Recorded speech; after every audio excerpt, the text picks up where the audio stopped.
What's up, sports bettors? This is a very quick video, but we have a lot of bets. So I have a play on PrizePicks, which you can see right here. I have a play on Underdog Fantasy and ThriveFantasy. So all three fantasy sites, I found a sharp play that I wanted to be on. So first we can take a look at PrizePicks. So PrizePicks was pretty straightforward, right? We can see right here, there's a bunch of positive EV bets on PrizePicks.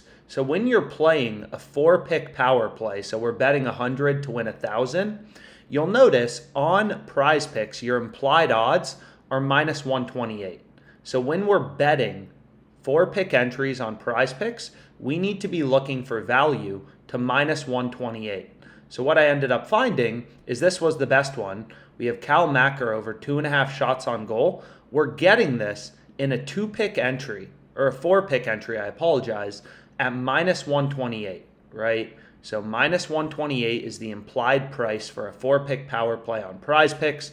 We're getting the shots on goal prop at minus 128, and we have 1, 2, 3, 4, 5 sportsbooks all telling us the line should be priced from minus 165 to minus 172. So we're day trading sports, right? We're looking for value on PrizePicks. And when you're playing a 4-pick power play, you got to look for value at the price of minus 128. So you can see the no-vig odds are minus 142. We're betting at minus 128, so we're getting value to the no-vig odds.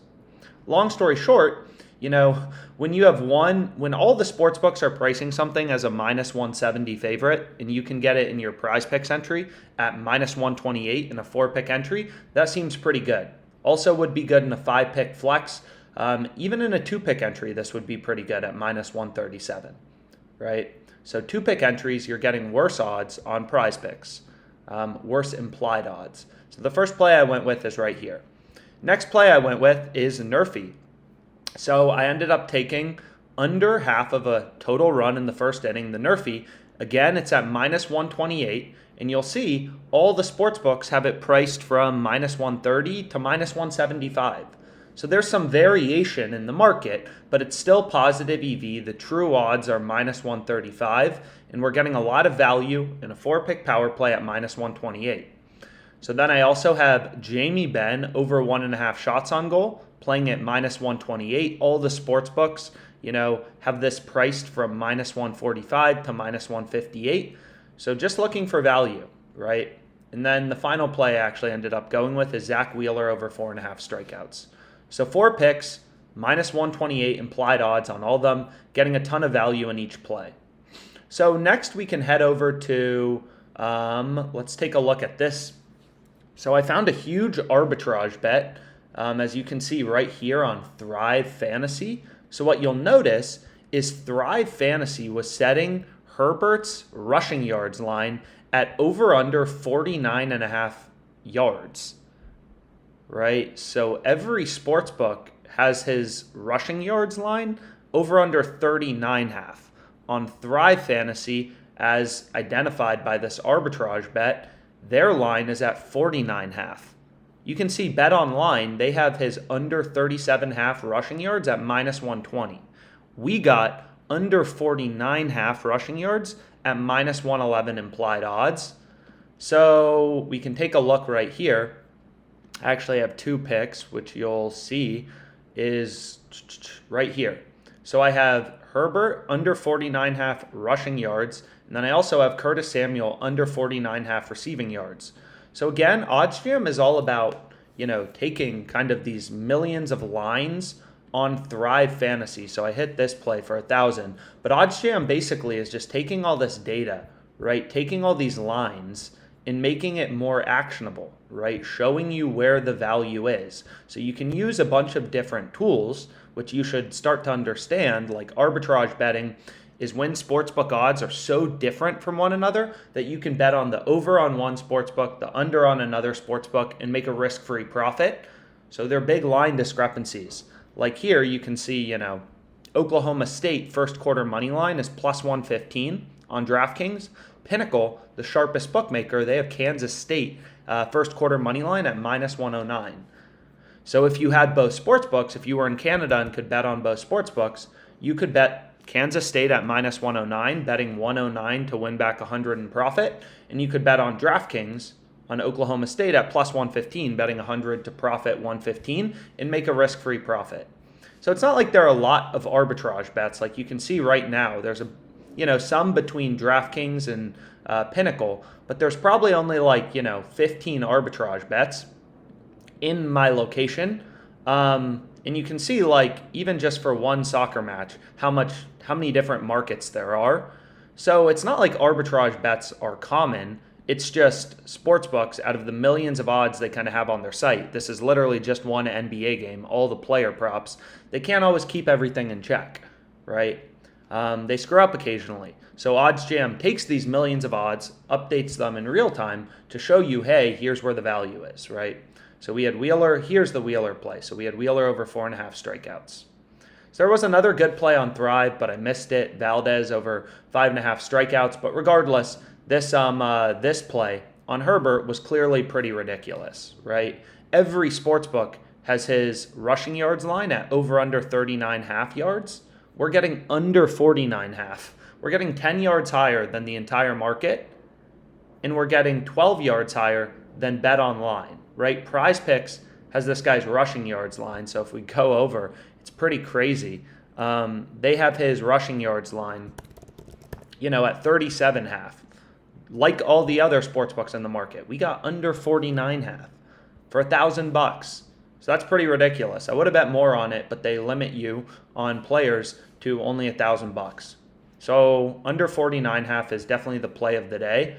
And again, it's just like rational sports betting, right? This is just day trading sports. We have all these sports books, 1, 2, 3, 4, 5, 6, 7, you have all these sports books telling you where they think the line should be set. They're all pricing, Herbert's rushing yards line independently based on all the action they're seeing in the market, their models, their data feeds, everything. These sports books take millions of dollars of NFL bets every week. And they're telling you, hey, we think the over-under should be 39.5, juice towards the under, right? Pinnacle has under 39.5 rushing yards for Herbert at minus 137. We're getting under 49.5 at the implied odds of minus 111. So we're just using data to tease out that, this play on ThriveFantasy is absolutely ridiculous, right? Caesars has under 39.5 rushing yards at minus 142. DraftKings minus 125. Bet Online under 37.5 is minus 120. We're getting under 49.5 at minus 111. It's just clearly such ridiculous value. Right? You have all these other data points telling you, hey, this line should be 10, 11, 12 yards lower, right? FanDuel also has their main line at 37.5. PrizePicks has their line at 37.5. Every sportsbook has their line at 37.5 or 39.5, except Thrive, which has it at 49.5, so we want to hammer that under. So I hammered it.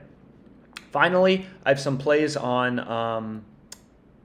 Finally, I have some plays on Underdog Fantasy. So we went through PrizePicks. PrizePicks, I have 4 picks. Wheeler, the Nerfy in the World Series. Jamie Benn over in shots on goal. Makar over in shots on goal. Zach Wheeler over in strikeouts. And then on Thrive Fantasy, I have Curtis Samuel under 49.5 receiving yards, and then I have Herbert under 49.5 rushing yards, both very sharp plays, just from OddsJam. We're just using data to make better bets. Here we can see the Curtis Samuel play, 2.51% profit margin. So using OddsJam, it's not complicated. Basically, if you're starting out, just use the EV page. You want to filter, right? You can just filter for the sports books you use.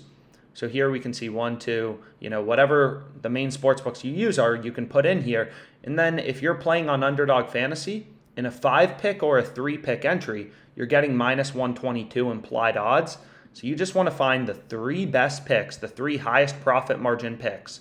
So I typically just sort by profit margin to see the highest profit margin plays first. And PJ Tucker, over 4.5 rebounds, is just very clearly ridiculous value, right? All the sports books had this, heavily juiced. Like FanDuel has it over 4.5 at minus 146, Unibet minus 152. You're getting, in a 3-pick entry on Underdog, implied odds of minus 122. So the first play I ended up going with is right there. So I have Tucker over 4.5 rebounds. And then I also had Smith under 4.5 receptions right here. So in the Steelers-Eagles game, all the sports books have his under heavily juiced, so the under is a lot more likely to occur. We're following the value. We're beating the market. That's all that matters long term. Don't overcomplicate sports betting. It really is not worth your time to overcomplicate. Find value, beat the market, right? Sometimes you're going to be betting a lot more on NFL player props. Sometimes it's NBA player props. That's normal. Don't stick to one sport, right? If the value's in tennis, you should be betting on tennis. You shouldn't just bet on whatever the most popular sport is. You shouldn't just bet on the World Series because it's the World Series. You should look for where there's value and follow the value. So today I don't have any World Series bets because the edge is, the profit margin is in NFL player props right now, right? But we do have a play on PrizePicks today. Even though they have worse payouts than ThriveFantasy, we were able to find 4 sharp picks on PrizePicks. So I played this, right? So we're just following the value. So next I ended up having, anyways, I had a bunch of plays on Underdog if I can find them. So here we can see some more. Let's go here. So I had Hero under 21.5 points. So if we take a look here, you'll see there was an arbitrage bet because FanDuel has these alternate markets. And you'll notice most sports books have his points line at over under 19.5, juiced towards the under, at least on DraftKings and Caesars. We got his point total at 21.5, so 2 points higher than the market consensus. So we want to be all over that under. So I have Hero under 21.5 points. Then I had Josh Allen. Where is that play? This play was ridiculous. Josh Allen under 2.5 passing TDs. So you'll notice here, Unibet has this at minus 215. They have this as a 2-1 favorite, right? This minus 122 was an arbitrage bet to bet online and to Unibet. So we have 2 sports books telling us you are getting insane value at minus 122, being able to get this in your underdog entry. So I'm all over this under. All over Josh Allen under 2.5 passing TDs. So long story short, I ended up getting down a bunch of plays kind of on this platform. And you can see my first one right here, $250 to win $5,000. PJ Tucker over 2.5 rebounds. Tyler Hero under 21.5 points. Smith under 4.5 receptions. Robinson Earl under 5.5 rebounds. Allen under 2.5 passing TDs. And then I also played it in a 3-pick entry, the 3 best ones, which were these 3. So hopefully this video was helpful. Finding sharp bets on PrizePicks, Underdog Fantasy, everything. Let's make some money, guys.